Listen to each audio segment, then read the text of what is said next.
Assalamualaikum warahmatullahi wabarakatuh. Alhamdulillah, alhamdulillahillazi khalaqas samawati wal ard wa ja'ala dhulumati wan nur. Asyhadu an la ilaha illallah wa asyhadu anna Muhammadan abduhu wa rasuluh, amma ba'du. Ayyuhal hadzirun ittaqullah haqqa tuqatihi wa la tamutunna illa wa antum muslimun. Qala Allah ta'ala fil Qur'anil Karim, a'udzu billahi minasyaitonir rajim. Bismillahirrahmanirrahim. Wal 'asri innal insana lafi khusrin illa allazina amanu wa 'amilus solihati wa tawasaw bil haqq wa tawasaw bis sabr. Shadaqallahul azim. Puji dan syukur kita panjatkan kehadirat Allah Subhanahu wa taala yang telah memberikan berbagai kekuatan dan kesempatan kepada kita sehingga kita pada kesempatan hari ini, pada pagi ini Allah masih menitipkan kehidupan.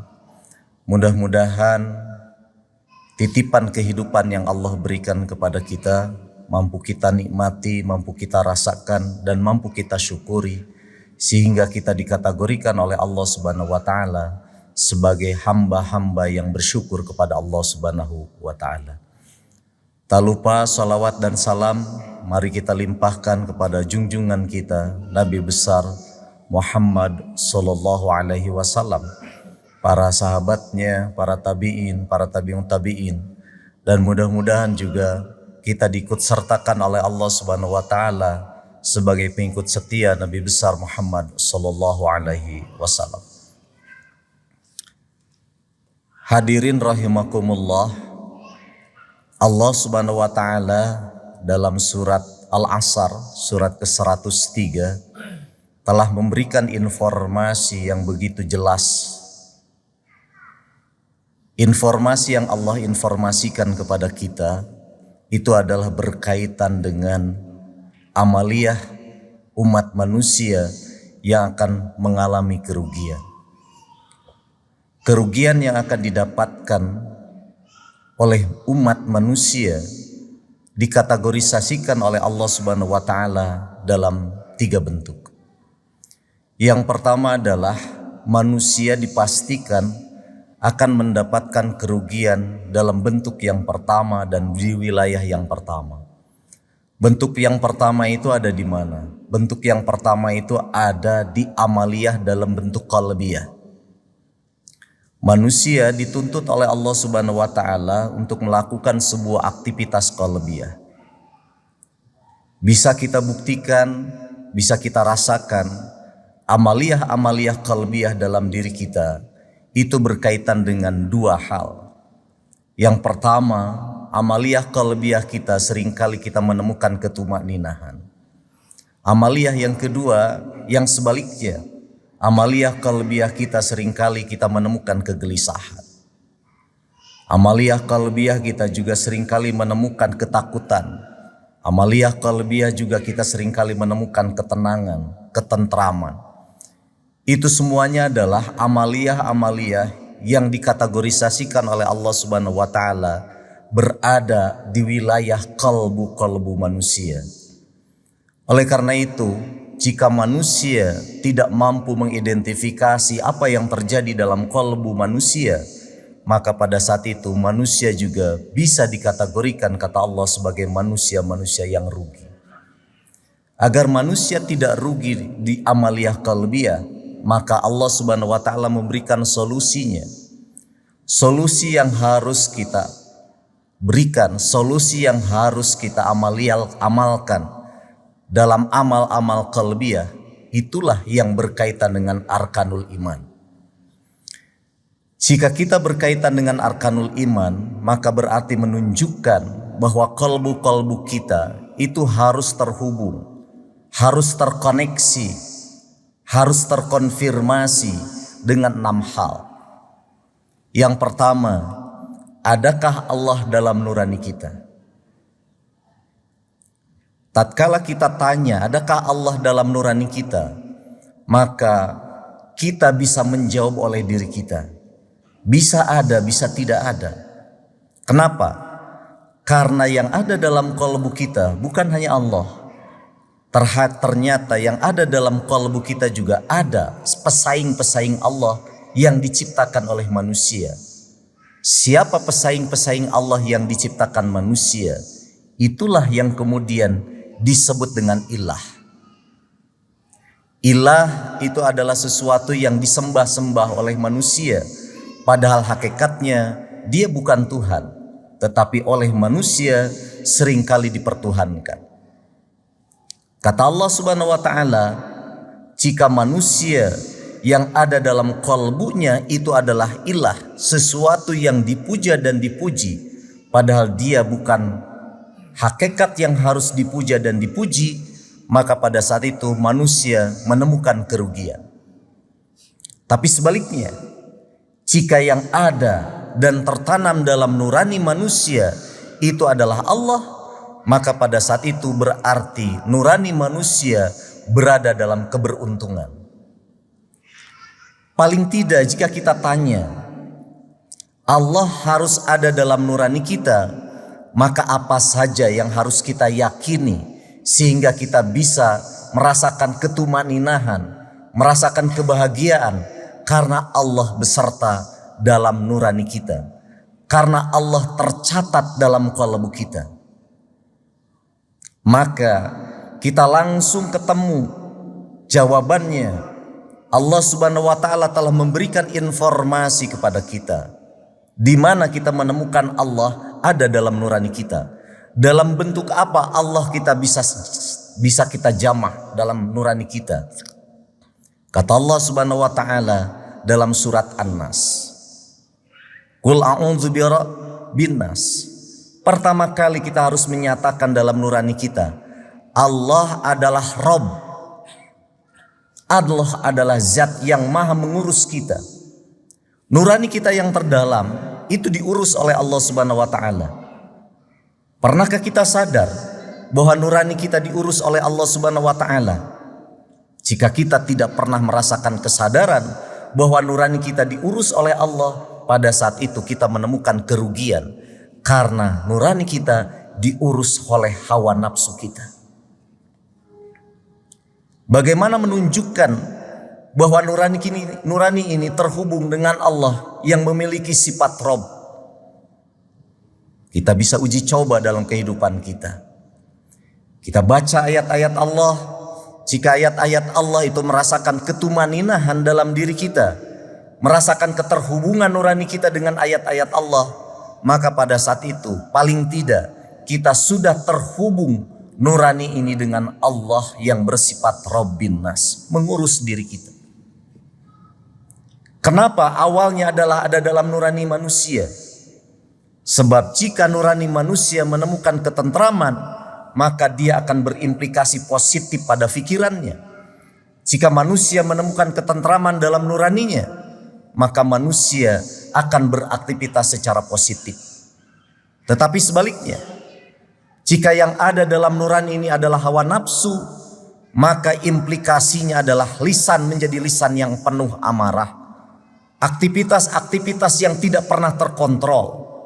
Pada saat aktivitas kita tidak terkontrol, maka pada saat itu kita menemukan kerugian.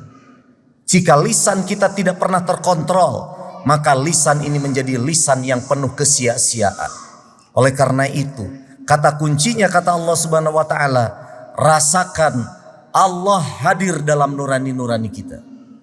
Jika kita belum merasakan dan tidak pernah merasa Allah hadir dalam nurani kita, maka wilayah kerugian yang paling utama itu ada dalam nurani kita. Yang kedua, kata Allah Subhanahu wa taala, Malikin Nas. Rasakan dalam diri manusia, dalam kalbu manusia. Kalbu manusia oleh Allah Subhanahu wa taala dititipkan pada diri kita. Tapi ingatkan bahwa kalbu ini hanya dititipkan dalam diri kita dan kita wajib mengelolanya. Faktanya ternyata kalbu ini ada dalam diri kita, kalbu ini ada dalam jasad kita. Tapi sudahkah kita rasakan, betulkah kalbu itu dimiliki oleh diri kita? Jawabannya tentu kita nyatakan secara lantang. Betul, qalbu itu ada dalam nurani kita. Tapi faktanya qalbu tidak pernah mampu kita taklukkan oleh diri kita. Bisa kita cek ulang dalam kehidupan kita. Jika qalbu kita menemukan kegelisahan, coba kita perintahkan oleh diri kita. Wahai qalbuku, wahai qalbu yang ada dalam nuraniku, wahai qalbu yang ada dalam jasadku, tunduk kau pada diriku, kau jangan menemukan kegelisahan. Kau jangan menjadi insan yang gelisah dalam diri kita. Tundukkah qalbu dengan diri kita? Kita jawab secara lantang. Tidak pernah terbukti jasad ini tunduk pada diri kita. Kenapa?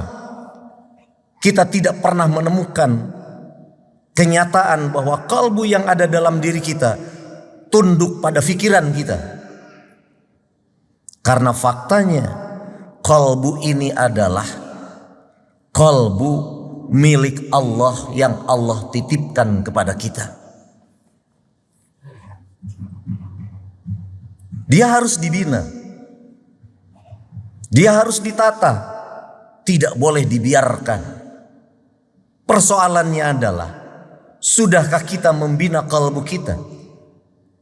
Sudahkah kita mentata qalbu kita?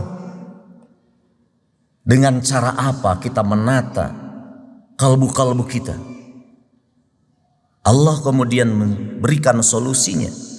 Ala bidzikrillahi tatmainnul qulub. Ingat-ingatlah oleh kalian, berzikirlah kepada kalian, karena dengan berzikir kau akan menemukan ketumakninahan kalbu-kalbu kalian. Kalbu ini harus selalu terhubung kepada Allah, karena Allah adalah pemilik tunggal kalbu kita, bukan kita. Karena Allah pemilik tunggal kalbu kita, maka kita harus menggantungkan kalbu ini kepada Allah dan bukti detak jantung kita, agar kalbu ini menjadi kalbu yang mutmainnah, memberikan dengan solusi zikir kepada Allah. Dalam bentuk apa zikir ini kita lanjutkan? Dalam bentuk apa kalbu ini kita detakkan? Paling tidak ada 4 hal yang harus kita perhatikan dalam kalbu ini. Yang pertama adalah, sudahkah kalbu ini terhubung kepada Allah dengan kalimat tahmid? Kalbu ini seringkali kita ingin dipuja dan dipuji, padahal kita bukan manusia yang layak untuk dipuja dan dipuji. Bahkan kita bukan makhluk yang berhak untuk dipuja dan dipuji. Kenapa? Karena Allah lah yang berhak untuk mendapatkan pujian dan pujaan. Tatkala kita ada rasa dalam diri kita ingin dipuja dan dipuji, maka kalbu ini menemukan kerugian dalam diri kita. Karena puja dan puji adalah milik Allah, dan ungkapan kesadaran puja-puji kemudian diungkapkan dengan kalimat Allah, alhamdulillah, alhamdulillah, alhamdulillah. Sudahkah kalbu kita terhubung dengan kalimat tahmid kepada Allah, dan detak jantung kita dipenuhi dengan kalimat tahmid? Seringkali juga nurani kita kehilangan arah, kehilangan orientasi, sehingga kalbu kita menemukan kegelisahan. Kata Allah Subhanahu wa taala, tahlilkanlah kalbu ini, sehingga kalbu ini menemukan jalan, menemukan ketumakninah. Kalimatnya dengan kalimat la ilaha illallah. Dua kekuatan yang sangat besar dalam diri kita. Ada Allah, ada ilah. Mana yang akan kita menangkan? Ada jawabannya dalam kalbu kita. Yang pasti kita akan memenangkan Allah dan lisannya dengan kalimat tahlil la ilaha illallah. Tidak ada ilah kecuali Allah. Yang ketiga, Seringkali nurani ini merasa menjadi manusia yang paling suci, kolbu yang paling suci. Padahal tidak ada manusia di dunia ini kecuali Nabi dan Rasul yang disucikan oleh Allah. Tapi seringkali kita menyatakan kita adalah manusia-manusia yang bersih di hadapan umat manusia. Padahal tatkala kita mengungkapkan kita adalah manusia yang suci, maka pada saat itu kita adalah manusia yang kotor. Karena tidak ada manusia yang suci kecuali Nabi dan Rasul. Saat ada rasa dalam diri kita, kesucian dalam diri kita, maka pada saat itu kita sedang mengotori jiwa-jiwa kita. Biar nurani ini tidak kotor, maka kemudian solusinya dengan kalimat Subhanallah, Subhanallah, Subhanallah, Subhanallah. Sucikanlah Allah. Bukan mensucikan dan menganggap diri kita suci. Sucikanlah Allah, sucikanlah Allah, sucikanlah Allah. Karena Allah zat yang suci.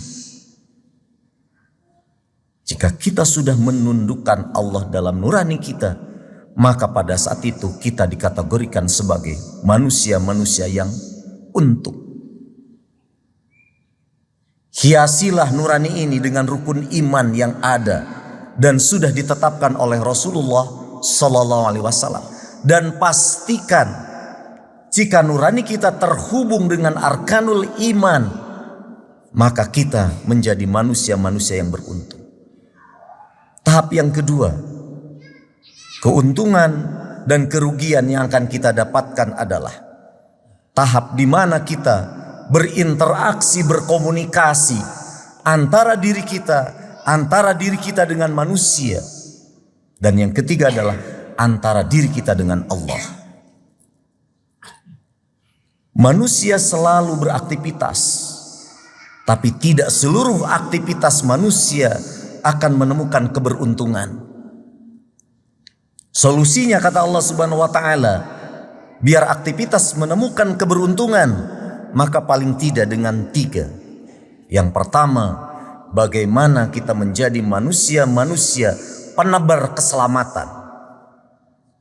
Antara diri kita punya itikad menyelamatkan, bukan menghardik di antara kita. Nurani kita tidak punya rasa jelek dan iri dengki kepada orang lain, karena kewajiban kita menyelamatkan diri kita dan menyelamatkan orang lain. Yang kedua, indikator bahwa aktivitas kita bermanfaat adalah kita menebar keselamatan, dan yang kedua adalah rahmat.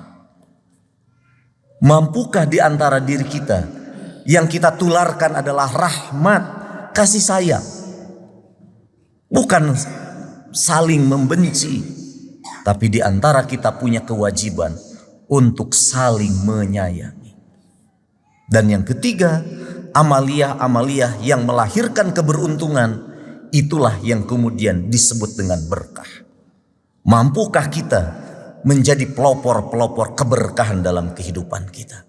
Jika kita sudah mampu menerapkan 3 prinsip ini, maka insya Allah amaliyah kita menjadi amaliyah yang penuh keberuntungan. Tetapi sebaliknya, jika dalam kehidupan kita amaliyah kita tidak berprinsip pada 3 hal, maka amaliyah kita menemukan kerugian. Tahap yang ketiga adalah yang harus kita perhatikan, keberuntungan yang harus kita dapatkan adalah efek dari seluruh motif yang kita lakukan, dari seluruh amaliyah yang kita tampilkan. Sebab bisa jadi nurani kita sudah lurus menurut diri kita. Amal kita sudah lurus menurut siapa? Menurut diri kita. Tapi efeknya negatif, maka sesungguhnya ada sesuatu yang salah dalam nurani kita.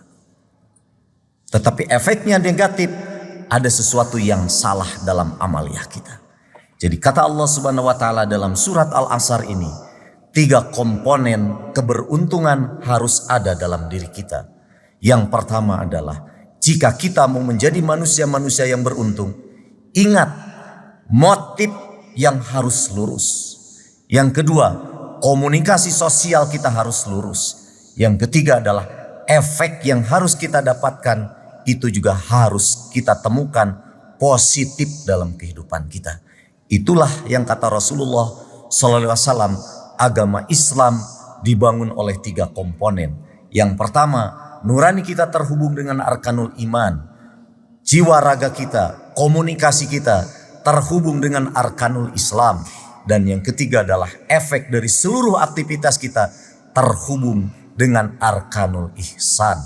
Mudah-mudahan kajian subuh kita pada hari ini membuka keberkahan dalam kehidupan kita. Mudah-mudahan kajian subuh kita pada hari ini membuka keselamatan dalam kehidupan kita. Mudah-mudahan kajian subuh kita pada hari ini mengundang rahmat dari Allah Subhanahu wa Ta'ala. Amin ya Allah, amin ya Rabbal Alamin. Akhiru kalam, wassalamualaikum warahmatullahi wabarakatuh.